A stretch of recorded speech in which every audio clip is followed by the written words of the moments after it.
নুডলসের সঙ্গে এমন একটা আমি সস বানিয়ে আজকে রান্না করব।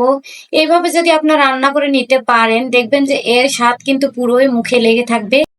এখন আমি প্রথমে দিয়ে দিলাম প্যানের মধ্যে পানি, দিয়ে দিচ্ছি এখানে 2 প্যাকেট নুডলস। আর আজকে কিন্তু আমি পানি ঝরিয়ে নিব না, নুডলসের সঙ্গে একদম পানিটা কিন্তু শুকিয়ে নিব।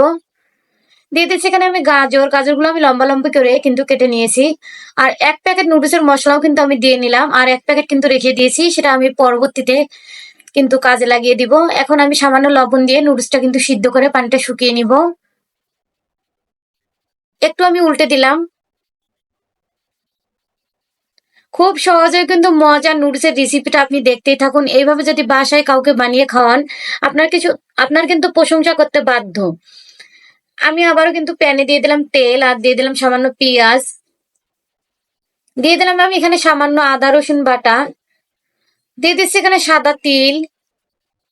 সবগুলো আমি 1 থেকে 2 মিনিট কিন্তু চুলা আঁচটা লো রেখে ভেজে নিলাম। এখন আমি দিয়ে দিলাম কাঁচা মরিচ টুকরো, দিয়ে দিচ্ছি আমি টমেটো সস। এখন কিন্তু আমি নুডলসের যে সসটা বলেছিলাম সেই সসটা কিন্তু তৈরি করে নিচ্ছি। এখন আমি আর 1 প্যাকেট যে নুডলসের মশলাটা রেখেছিলাম সেই মশলাটা দিয়ে নিলাম। আর মাত্র 2টা জিনিস মিশিয়ে কিন্তু এই সসটা বানিয়ে নিতে পারবেন। আর এই সসটা তৈরি করতে কিন্তু মাত্র 2টা জিনিসে লাগবে। একটা সিদ্ধ আলু গ্রেট করে নেবেন, আর একটা সিদ্ধ ডিম গ্রেট করে নেবেন। এখন আমি সবগুলো কিন্তু ভালোভাবে মিশিয়ে নিচ্ছি। মিশিয়ে নিয়ে আমি একটু এখানে চালের গুঁড়া কিন্তু গুলিয়ে নিয়েছি, সেই চালের গুঁড়াটা কিন্তু আমি দিচ্ছি। আপনারা চাইলে কিন্তু এখানে কর্নফ্লাওয়ার দিতে পারবেন, কিন্তু আমি কর্নফ্লাওয়ার দিইনি। যারা গ্রাম এলাকায় থাকে অনেক সময় কিন্তু হাতের কাছে কর্নফ্লাওয়ারটা পাওয়া যায় না। আমি সামান্য পানি দিয়ে সসটা কিন্তু খুব ভালোভাবে কষিয়ে নিচ্ছি। দিয়ে দিলাম এখানে সামান্য ভাজা জিরা গুঁড়া, তাতে কিন্তু ফ্লেভারটা আরো দারুণ হবে।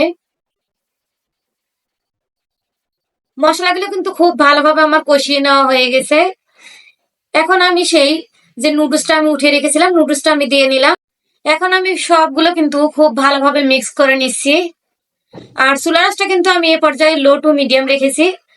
2টা চামচ নিয়ে কিন্তু খুব ভালোভাবে কিন্তু আমি মিক্স করে নিলাম।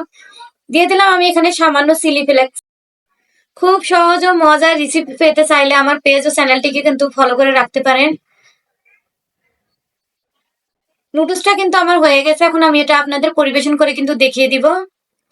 আর আপনি কোথা থেকে আমার ভিডিওটা দেখছেন তা মন্তব্য করুন, যাতে আপনাকে আমি ধন্যবাদ দিতে পারি। আশা করি আজকের এই নুডলস রেসিপিটা ভালো লেগেছে। আপনারা বাসায় এভাবে ট্রাই করে দেখবেন।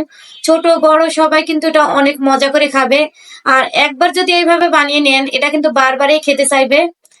আর খাওয়ার সময় কিন্তু একটু গরম গরম হলে কিন্তু এটা কোনো কথাই নেই, গরম গরম খেয়ে নেবেন। সবাই ভালো থাকবেন, সুস্থ থাকবেন। আবারও কোনো নেক্সট রেসিপি নিয়ে আমি আপনাদের সাথে কথা বলবো। আজকের মতো এ পর্যন্ত। আল্লাহ হাফেজ।